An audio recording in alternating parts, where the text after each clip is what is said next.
don't mind. I'm trying to work here. Hello there.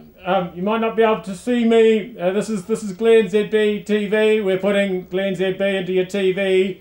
If we can just clear some of this fog out of the way. There we go. Yep, that's right. Extreme weather conditions in Auckland this morning. Extreme. Yeah, we've got a bit of fog, and this is on the back of flooding the other day. It's the end times, clearly. Aucklanders have got no idea about weather, really, have they? I mean, in some parts of the country, they've got snow everywhere. If they want to know fog, they should try living in Hamilton for a while, where, you know, we get frost and then we put fog on top of it. Yeah, man, Auckland. You wouldn't know what was happening if that happened to you. Somebody said today that they were a bit worried the Harbour Bridge wasn't there when they went to drive over it. Trust me, it would still be there. Oh, it's getting hot in here.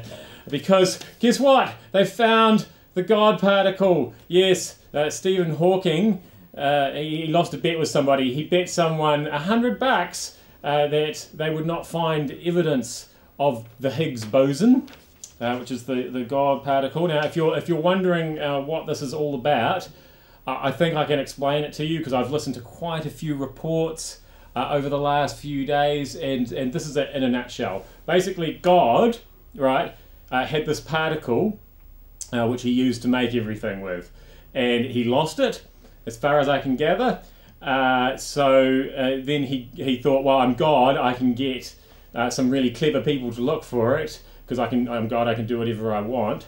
And so he said, scientists, they're clever, they'll know how to find this thing, and he put them onto it, and they spent 50 years looking for his particle.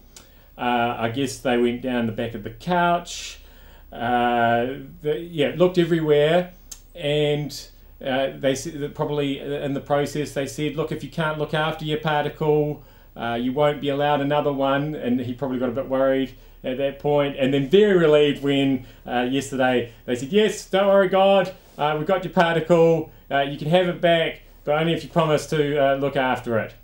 And so that's what's happened there. I think I've cleared that up for you. Hopefully that all makes sense. Who spoiled the kiwi fruit? A big report out yesterday. It's something to do with PSA, which is weird because that's also something to do with prostate cancer. Are the two things, have the kiwi fruit got prostate cancer?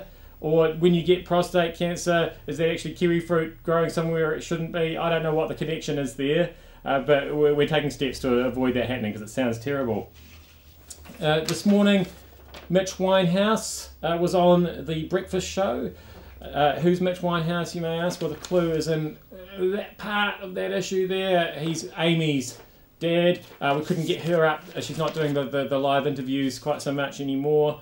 And yeah, he's got a book out. It's a year since Amy died, apparently.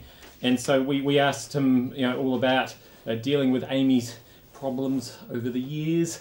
And apparently he tried to get her to go to rehab, but she said no, no, no.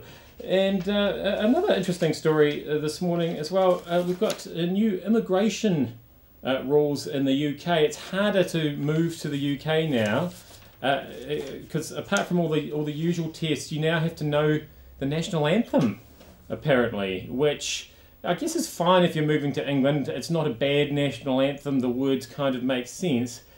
But if we're trying to attract immigrants into New Zealand, I wouldn't want to see this rule being enforced here, because, let's be honest, nobody really likes our national anthem, and we don't understand most of it anywhere. Shafts of war, yeah, what is that about? I don't understand any of the words.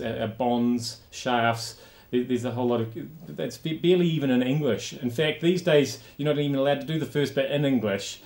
So I think that's making it unnecessarily hard for people. If they can perhaps just hum it. We'll let them in. What do you reckon?